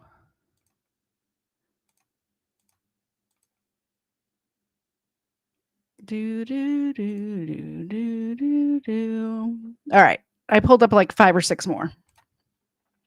Memphis. Oh, did I tell you guys I used to manage a shopping center in Memphis, and we would get, and this happened in the Atlanta market as well, but not as much as in Memphis, but we would get calls for roof leaks, right? And 80% of the time the roofers would call me up. You know, they have to go investigate why the roof is leaking, and then they call me to give me an estimate. This is what it's going to cost to fix it. 80% of the time they'd be like, yeah, there's a bullet hole in the roof, because people just are, apparently in Memphis, people just like to fire their guns up into the air, and then they come down on the shopping center that I used to manage like 6 or 7 times a year. Top 5 most dangerous cities in America ranked. Let's just get to the list. Bessemer, Alabama.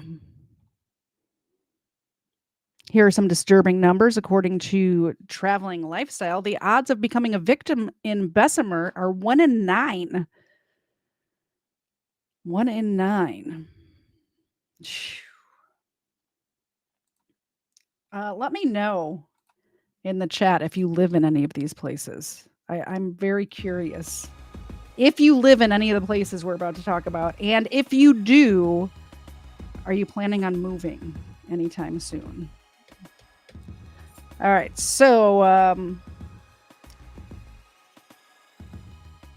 this places in the city of 27,000 at the top of our list as the most dangerous cities in the U.S. Bessemer is located just 16 miles south of Birmingham, another city that made our list. The New York Post says Bessemer has seen a spike in physical violence, property crime, and motor vehicle theft.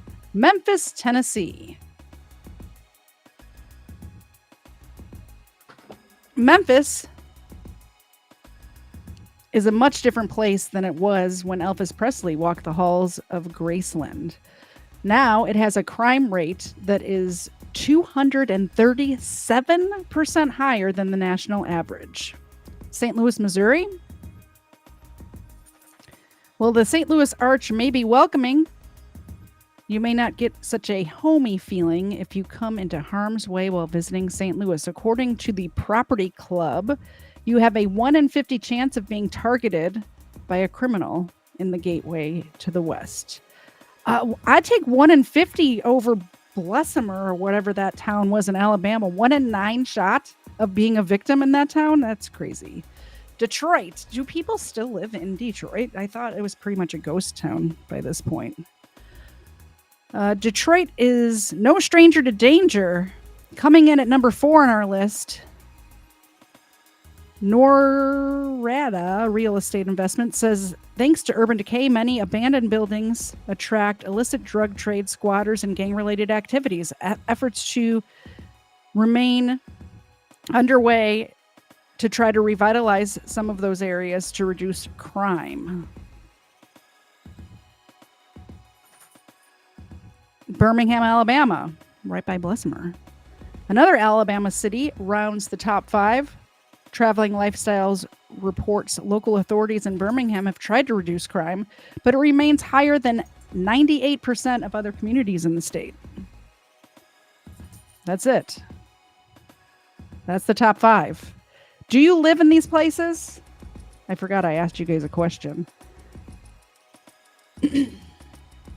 Number 2 lives in Detroit and in Birmingham. She summers in Detroit. She winters in Birmingham. And Bessemer. I'm kind of surprised Atlanta didn't make the list. I mean, it makes sense. There's some nice areas of Atlanta. There are definitely some nice areas of Atlanta. Ohio, 5-year-old abducted by foster money, believed to be in danger. A statewide Amber Alert has been issued for a 5-year-old Darnell Taylor. Why can't I hear you, officer?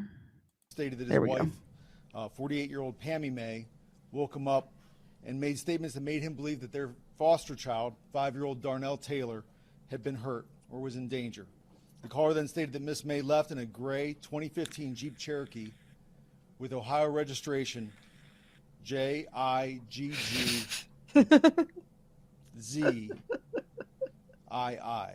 So Jigs 2, Roman numeral 2.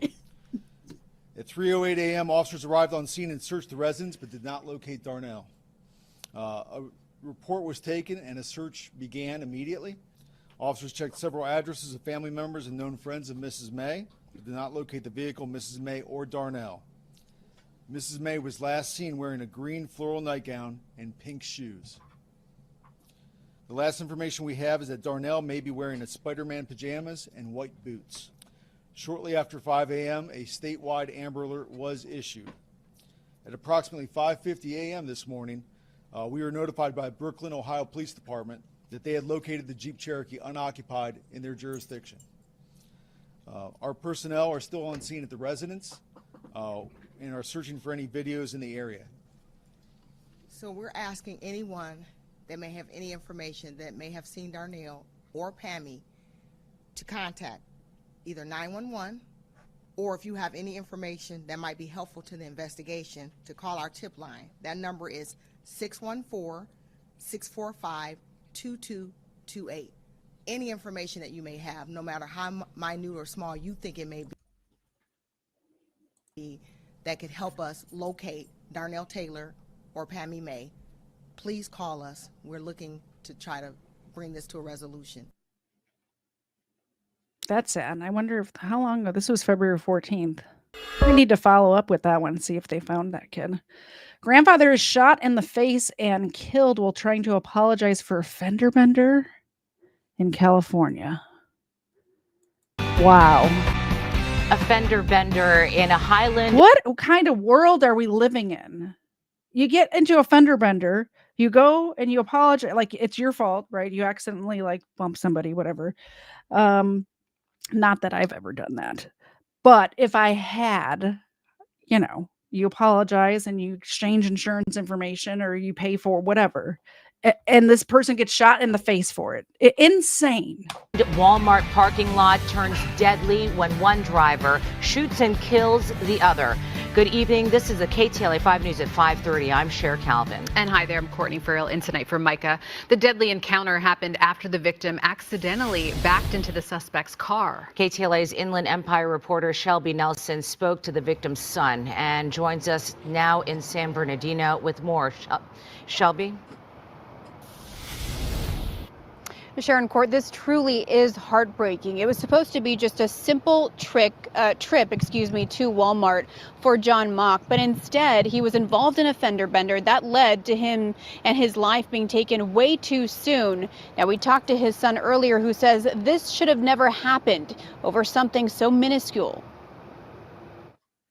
He wasn't big on taking pictures. What he did love was his family, cars, and his boat. That's what you'll see in the few pictures of 59-year-old Jonathan Mock. I got pictures of him falling asleep with his granddaughter there watching TV together and feeding her when she was an infant. He loved his granddaughter. So happy. They'll serve as memory. Hearing this guy choke up, it just really got me right here. This is so sad. For Matthew Mock and his two brothers after their father was tragically killed in this Highland Walmart parking lot on Highland Avenue last Monday. John had come here to get some ingredients to make jerky. San Bernardino police say at around 8 p.m. he was driving down a lane while the suspect was backing out of her parking spot. For whatever reason, the victim stopped and slowly backed his vehicle up, and that's when he had a collision with the suspect's vehicle. Police say the impact was minor, resulting in a scratch or two. John then got out of his car to apologize. That's when they say 36-year-old Shantice Norton got out of her car and allegedly shot him in the face before driving off. I cried when I found out he got killed. That's what he loved, cars. He probably would have fixed the lady car for nothing. But she ended up shooting him. Those who worked with John at Carey's Fine Automobiles in San Bernardino are just as devastated as his sons are. I couldn't imagine anybody getting that upset over something so small, so insignificant. It's so painful. I wouldn't want anybody to go through this. Grieving the death of someone they cherished dearly, someone they looked up to. I want the community to understand the type of loss that is suffered, not only by his family, but by all of us. You know, if you're broke down in front of an auto parts store and he happened to be there, he's the kind of guy that would offer to help.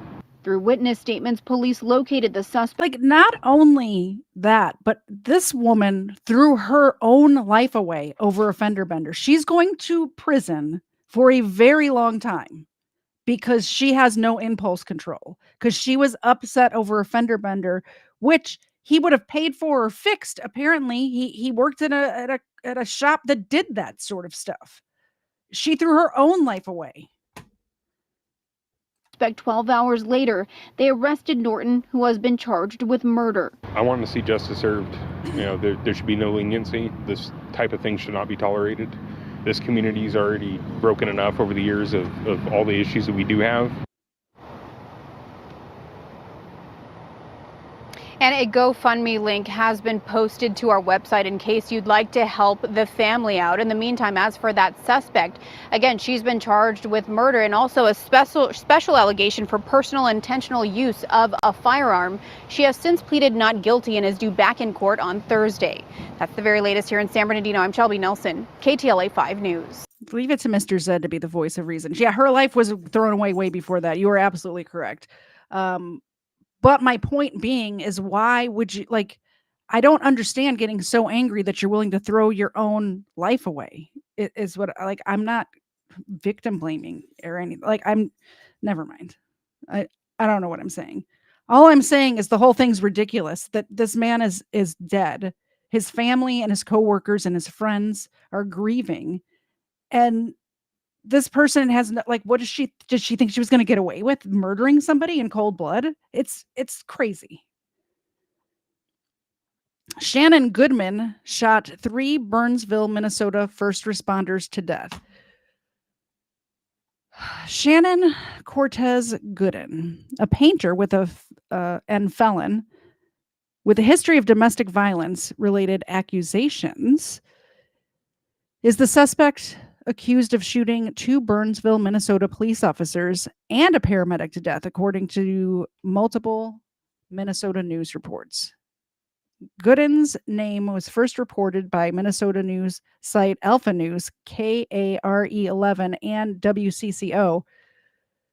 Both Minnesota television stations have since confirmed that Gooden is the deceased Burnsville shooting suspect.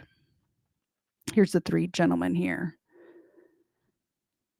Public records show Cortez Goodman with an address in South Burnsville. That's the same address given for the shooting in the city's news release.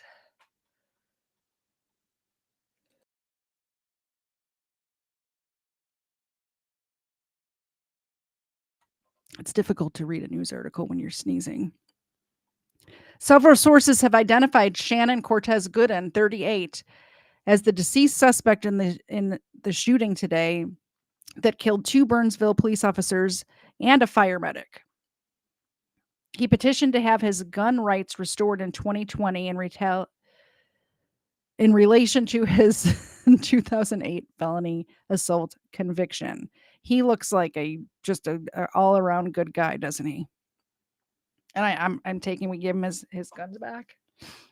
According to Alpha News, Shannon Cortez Gooden is the gunman. KARE11, a Minneapolis television station, later confirmed that information through multiple law enforcement sources and neighbors, as did WCCO. Several sources have identified Shannon Cortez Gooden, 38, as the deceased suspect in the shooting today. This is just repeating the same thing over and over again. So this guy killed not only 2 cops, but a paramedic as well.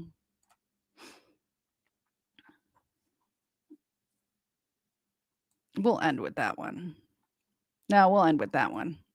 That one's funny. Okay. So, Fort Worth thief steals $450 from Girl Scouts cookie stand. I'm glad I could police department with more. Just make all of you all mad right before this beautiful Sunday afternoon. Stealing from Girl Scouts. Perfect. Heather, we may disagree on what our favorite Girl Scout cookies are. Samoas are the best Girl Scout cookie. The ones in his hand right there. I have had no Girl Scout cookies this year, by the way. Are they still out there for sale? I don't get out much. I don't have any Girl Scouts in my life anymore. I need some Girl Scout cookies. Does anybody have any Girl Scout cookies for sale? I will buy them.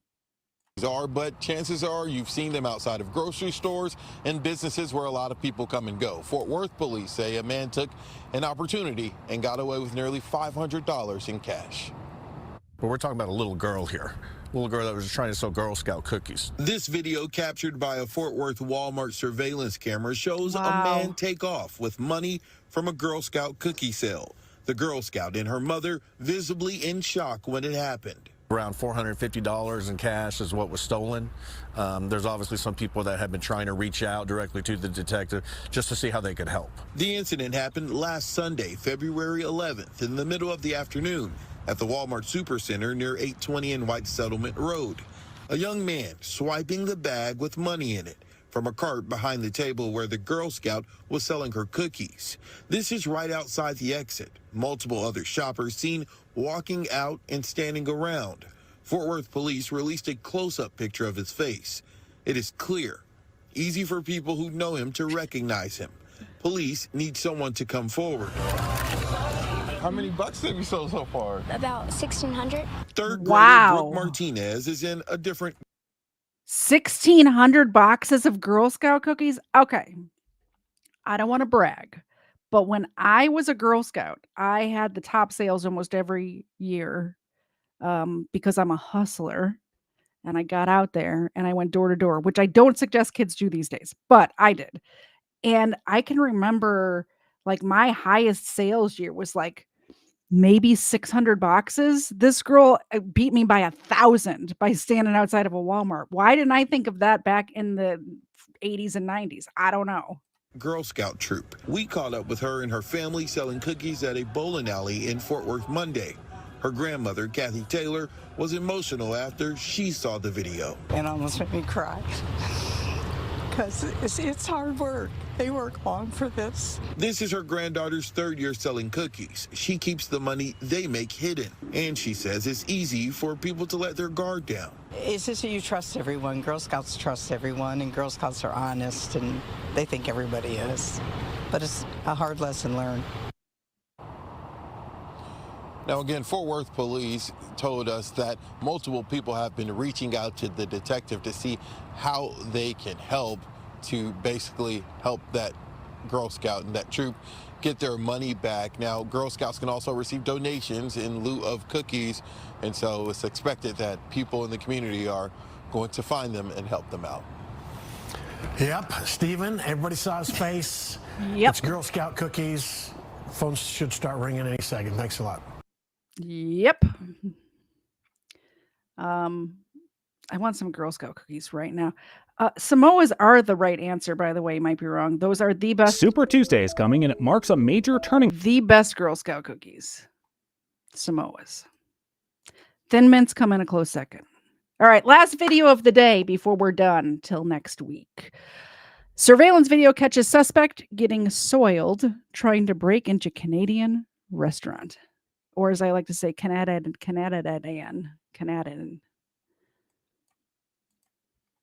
There's no sound with this one.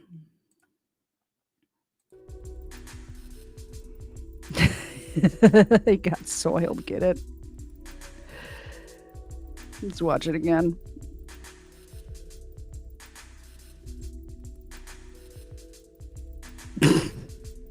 That's what you get. That's what you get. Well, that's the show, guys. What do you think? What do you think? My dogs are gone. They're gone. They're on the floor. Hey, Xena, come say hi. Come on, get your spot. She's ready for dinner. As am I. So we're gonna wrap it up. Thank you all very much for coming. I'd love to know what your favorite Girl Scout cookie is. So once this video is done videoing, comment down below. Coming up next week, Smooth Criminal, which is the Richard Ramirez case. Did you know that the song by Michael Jackson, Smooth Criminal, is about that case? I didn't know either, but I found out.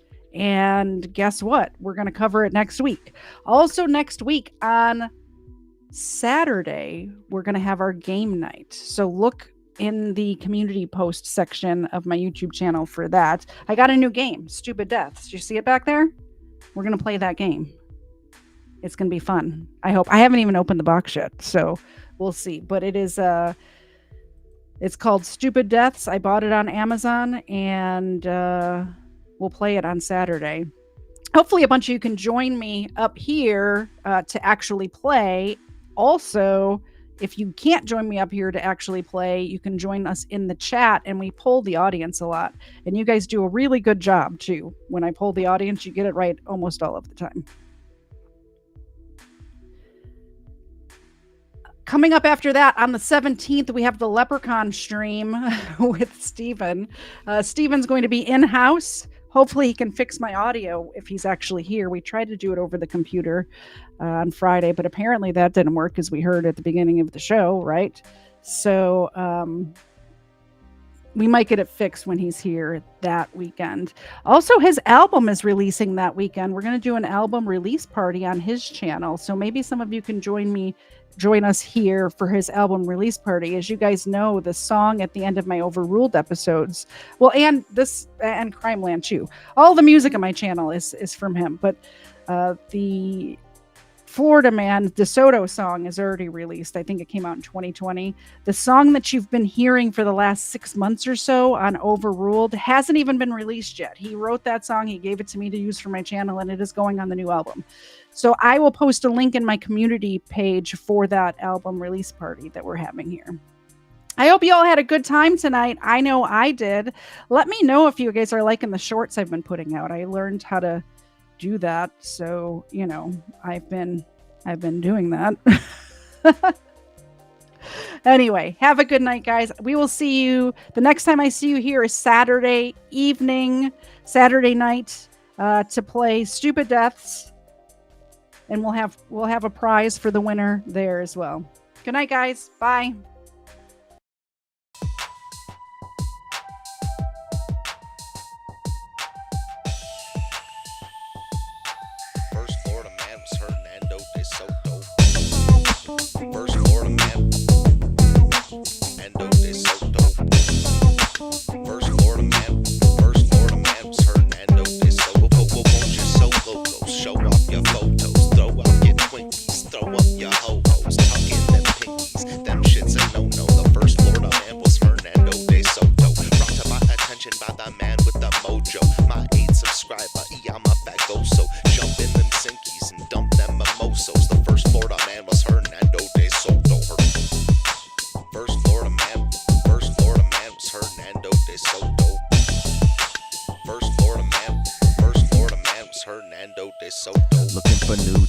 Needed a new track of land. I used to dig the Simpsons, man. Bumping Biggie, Pac, Smash Mouth, and Simple Plan. No scrubs for the crease in my pimples, damn. From the south streets of southeast Michigan, hitting shuffle till I settled on a different jam. And when a dime won't do, a better nickel can. And let me tell you, when I used to dig them Simpsons, man. A funny thing about time, you can't get it back. A tight grip, but it rips the jacket. Slight lisp with a mix of traffic. You see about me, like Mr. Glass, always wished I was a whiz at graphics. Take me back to the past where the hits were massive. You could hear Gladys Knight and the Pips on plastic. Misfit molasses. Delete my contacts just so I can stick to glasses. Feel that skipped out, so I miss the classics. Aristotle of the bottle, Seneca of the sinful action, senator of the simple maxim. I swear for a skillful Saxon, I'm still relaxing. Who wanna take a dip in the mind sauce, making up for the time lost, forgetting all my past was when I sign off. Crime bribe, crime rib, Agent Smith, crime boss, popping red pills till my mind's off, mind's off. First Florida man, Endo de Soto. First Florida man was Hernando de Soto. Won't you so loco, show off your photos, throw out your Twinkies, throw up your ho-hos, tuck in them pinkies, them shit's a no-no. The first Florida man was Hernando de Soto. Brought to my attention by the man with the mojo. My 8 subscriber, I'm a fagoso. Jump in them sinkies and dump them mimosos. The first Florida man was Hernando de Soto. First Florida man was Hernando de Soto. First Florida man was Hernando de Soto. Threw up that blue pill, moved to a new track. I slew the foothills of that voodoo sap. Microfiche tape decks, I'll sift through that, cause I'll do anything to get the old Simpsons back. Give me the news that make my mood react. I'll swim through the sewer just to make it to the truth intact. And you can shine up that voodoo with new shellac. I'll still do anything to get the old Simpsons back.